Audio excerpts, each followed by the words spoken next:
A realidade é que na maioria dos seres humanos, mais ou menos 80% da população, não tem o interesse de querer relembrar o passado e comparar com a realidade de hoje.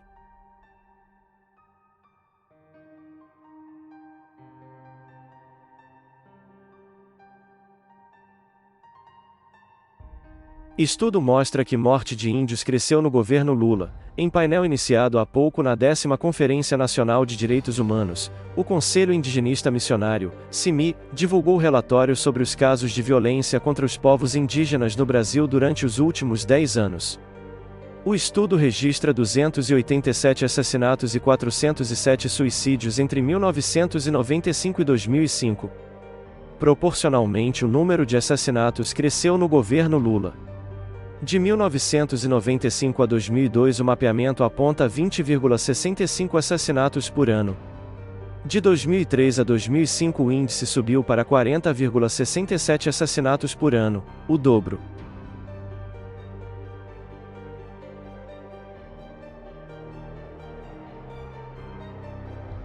Luiz Inácio Lula da Silva, do PT. No ano de transição entre os governos Lula e FHC, primeiro ano de governo de Lula, houve um crescimento de 1,1% no número de mortes no trânsito.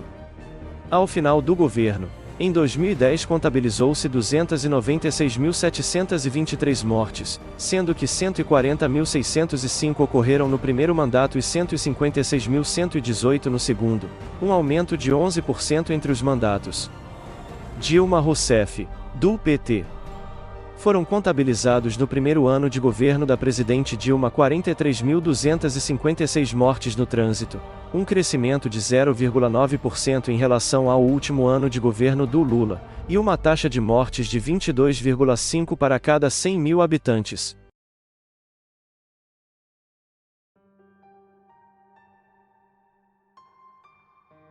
A área da saúde chega ao último ano do governo Luiz Inácio Lula da Silva com o pior quadro para a epidemia da dengue. De janeiro a outubro deste ano de 2010, 592 pessoas morreram em decorrência da doença no país, o maior número já registrado desde 1990. O total de mortes de 2010 inclui casos confirmados e outros ainda sob investigação.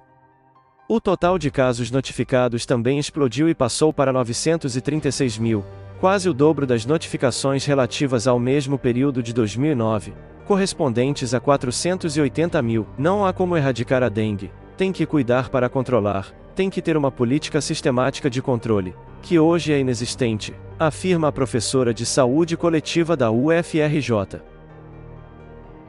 Parte da falta de solução para a epidemia da dengue tem relação com a falta de acesso à água encanada no país e a cobertura deficiente de saneamento básico. Apenas 53% dos lares brasileiros estão ligados à rede de esgoto.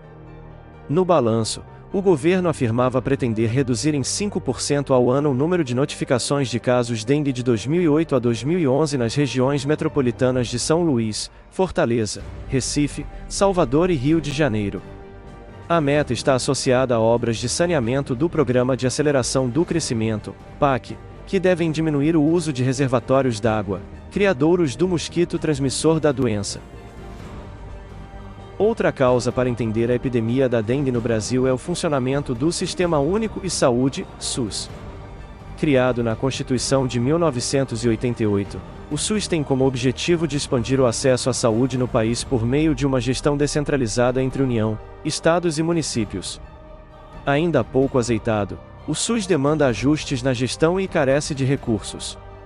A universalização do SUS, tão defendida pelos 4 ministros que passaram pela pasta no governo Lula, emperrou na falta de dinheiro para aumentar a infraestrutura de atendimento, de pessoal e da qualidade do serviço prestado. Municípios e estados têm dificuldade orçamentária para expandir suas redes de saúde. Administradores públicos e estudiosos da saúde pública criticam ainda os critérios de distribuição de verbas. Desde 2007, pesquisas do Ibope e do Datafolha revelam que o setor da saúde tem a pior avaliação da população entre temas como segurança, desemprego e educação. Autora de artigo que analisa os 8 anos do governo Lula na saúde, os recursos para o SUS ainda são baixos e não acompanharam o crescimento econômico brasileiro. O SUS e a oferta de serviços não foram prioridade.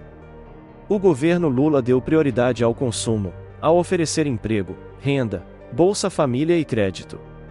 A saúde nunca foi prioridade nos governos Lula, FHC e Collor, disse a pesquisadora da UFRJ. O Bolsa Família é um modo de manter o povo pobre ser dependente do Estado e viver do que o Estado quiser dar, sem incentivo para o povo crescer. Repito. A realidade é que na maioria dos seres humanos, mais ou menos 80% da população, não tem o interesse de querer relembrar o passado e comparar com a realidade de hoje. Isso é fato. Se puder, compartilhe esse vídeo. Bem, obrigado por me ouvir. Tenha um bom dia, uma ótima tarde e uma maravilhosa noite.